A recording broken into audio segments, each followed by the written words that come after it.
और मैं हूं विशाल वैभव। अभी जो है हम कर्पूरी ठाकुर न्यास सभागार में हैं के पास हैं और आपको बता दें कि हमारे साथ बात करने के लिए काराकाट से निर्दलीय प्रत्याशी जिन्होंने अपना नामांकन किया था कृष्ण कुमार नंद वो हैं।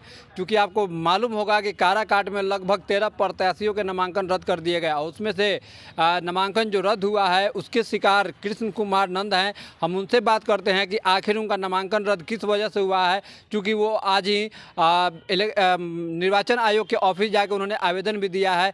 क्या कुछ उनका अगला कदम होगा हम उनसे जानते हैं। नामांकन किया था तो ऐसी क्या दिक्कत हुई, कहाँ दिक्कत हो गई कि नामांकन आपका रद्द कर दिया गया? 10 तारीख को नामांकन का डेट था। डीएम के तरफ से एक हेल्प डेस्क का निर्माण किया गया था।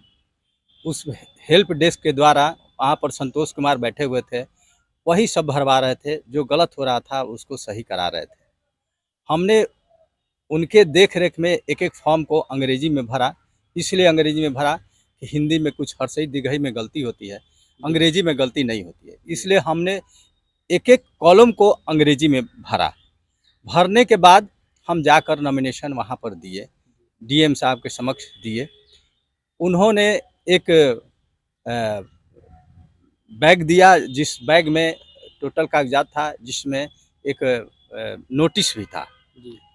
तो हमने उस नोटिस को पढ़ा तो हमने यही समझा, उसमें लिखा हुआ था कि 15 तारीख को छंटनी होगा सबका।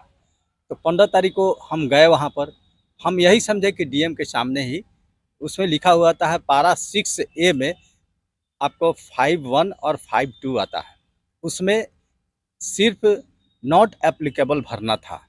तो नॉट एप्लीकेबल मेरा भरा हुआ है, कहीं मेरा फॉर्म त्रुटिपूर्ण नहीं है, कहीं छूटा हुआ नहीं है, उसके बावजूद भी हमारा रिजेक्ट कर दिया गया।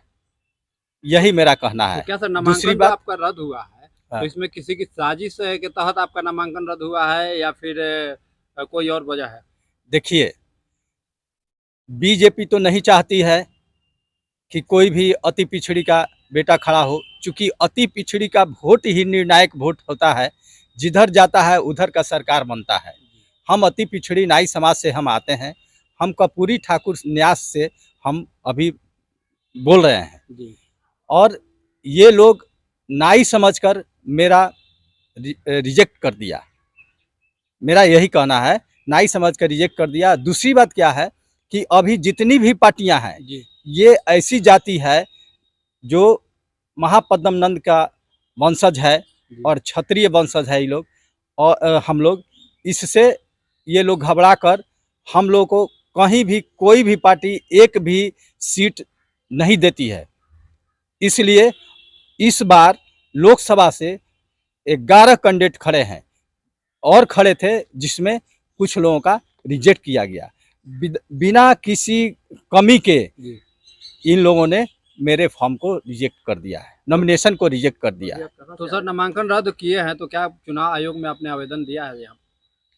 हाँ, हमने चुनाव आयोग में आवेदन दिया। कब दिया? हमने 35 काराकाट सासाराम में हमने अपना नॉमिनेशन कराया था, है ना। और हम आज ही 20/5/2024 को हम अपना चीफ इलेक्टोरल ऑफिसर को हमने अपना एक एप्लीकेशन दिया है। उसका कुछ रिसीविंग या कुछ छाया प्रति है क्या? हाँ, दिखाया जाए। ये रिसीविंग है मेरा, हमने ये रिसीव कराया है। तो देखिए यही मेरा पेपर है। एप्लीकेशन जो है to the CO Bihar subject regarding the rejection of my nomination from 35 Karakat constituency of parliament. तो कहीं ना कहीं इन्होंने आवेदन दिया है और वहाँ पर भी चीफ इलेक्शन कमीशन के यहाँ भी कुछ भी उत्तर नहीं दिया गया। यही कहा गया कि आप कोर्ट का शरण ले सकते हैं, लेकिन यहाँ से कुछ भी नहीं हो सकता है। इतना पावर है कि वो कुछ भी कर सकते हैं, यही हमें बोला गया इलेक्शन कमीशन से भी। तो अब हम लोग कहाँ जाएं, आखिर जाएं तो कहाँ जाएं? कोई हम लोगों के जाति को देखने वाला नहीं है, अति पिछड़ी को देखने वाला कोई नहीं है। इसलिए हम लोग अब संख्या में विधानसभा में बहुत सारे लोग खड़े होंगे, माने 243 सीट पर विधानसभा में अति पिछड़ी के लोग खड़ा होंगे। तो अभी जो आपने एप्लीकेशन दिया है, न्यायालय में जाने की बात कही गई, तो क्या न्यायालय के शरण में आप जाएंगे? बिल्कुल जाएंगे। इसलिए जाएंगे कि आज मेरा नॉमिनेशन रद्द हुआ और वहाँ पर 27 लोगों ने नॉमिनेशन भरा था, जी। जिसमें आपको 13 लोगों का रिजेक्ट कर दिया गया और ये कह के रिजेक्ट कर दिया गया कि आप में खामियां है, आपका ये त्रुटि है, आपका ये त्रुटि है। जैसे मेरा एक भी त्रुटि नहीं है, इसको रिजेक्ट कर दिया गया। ये आपको उपेंद्र कुशवाहा का भी गलती था, जिसको उन लोगों ने रख लिया और उसको एक्सेप्ट किया। राजा राम का भी गलती था, सभी लोगों का गलती था, कोई ऐसा आदमी नहीं था जिसका गलती नहीं था। हमने चूंकि हेल्प डेस्क से हेल्प लेकर वहां पर भरा, इसलिए मेरा एक भी गलती नहीं है। मेरा भी फार्म कोई भी देख सकता है। तो क्या लग रहा है कि अब जो है आपका नामांकन को मतलब रद्द कर दिया गया है, आपने कंप्लेन आवेदन भी दे दिया है, तो काराकाट में जो चुनाव होंगे उसमें अति पिछड़ा समाज क्या इसका बदला लेगी वहां पर प्रत्याशियों से? बिल्कुल बदला लेगी। हम लोग का यही मतलब सुझाव है। हम लोग चाहते हैं कि निर्दलीय को ही सपोर्ट करें। वहाँ हम जाएंगे और उस क्षेत्र में जो निर्दलीय हैं हम उन्हीं को सपोर्ट करेंगे। तो क्या कहीं ना कहीं ये इशारा आपका पवन सिंह की तरफ तो नहीं है? हो सकता है, हम पवन सिंह को भी कर सकते हैं, इसमें कोई दो मत नहीं है। इसलिए कि मैंने आपका वो निर्दलीय से आते हैं, तो हम पवन सिंह को भी करेंगे, हम कांटेक्ट करेंगे पवन सिंह से। एक आखिरी सवाल होगा सर, कर्पूरी ठाकुर जी के पुत्र जो हैं ये रामनाथ ठाकुर, वो बीजेपी में है। हालांकि राजद में भी नाई समाज से दिग्गज नेता हैं। आज़ाद गांधी की बात करें तो वो है राजद में। तो क्या लगता है कि जब ये लोग पार्टी में हैं तो फिर भी आपके समाज की अनदेखी क्यों की जा रही है? अनदेखी इसलिए की जा रही है, देखिए रामनाथ जी का जहाँ बात है, वो समाज से उनको कोई लेना देना नहीं है, कोई सरोकार नहीं है, वो समाज में नहीं जाते हैं। वो किसी से मिलते जुलते नहीं है, किसी से बात विचार करना वो नहीं चाहते हैं। अब रह गया सवाल कि हमारे जननायक जिनको भारत रत्न अभी मिला, बीजेपी ने दिया, तो भारत रत्न बीजेपी के द्वारा दिया गया और इसको भजाने का काम किया गया कि अति पिछड़ों का वोट हमको मिलेगा, मतलब चुनाव में लाभ लेने के लिए। हाँ, और सेंसस नीतीश कुमार के द्वारा मैंने जनगणना कराया गया जी।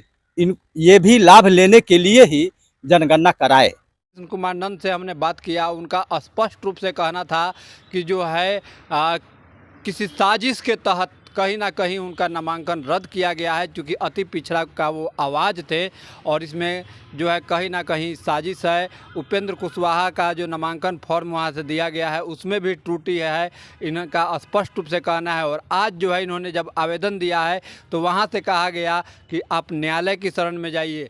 तो अब जो है ये न्यायालय के दरवाज़ा खटखटाएंगे, न्यायालय की शरण में जाएंगे, देखना है कि वहाँ से इन्हें न्याय मिलता है या नहीं। लेकिन कृष्ण कुमार नंद ने स्पष्ट रूप से बताया कि जो है काराकाट में जो जनता जो है, खासकर अति पिछड़ा समाज से जो जनता आती है, इसका बदला वहाँ के प्रत्याशियों से जो है, जो दलीय प्रत्याशी हैं उनसे बदला जरूर लिया जाएगा और किसी न किसी निर्दलीय प्रत्याशी को जो है वहाँ की जनता समर्थन करेगी। बने रहिए न्यूज मंच के साथ। न्यूज मंच के लिए नीरज कुमार के साथ विशाल वैभव, पटना।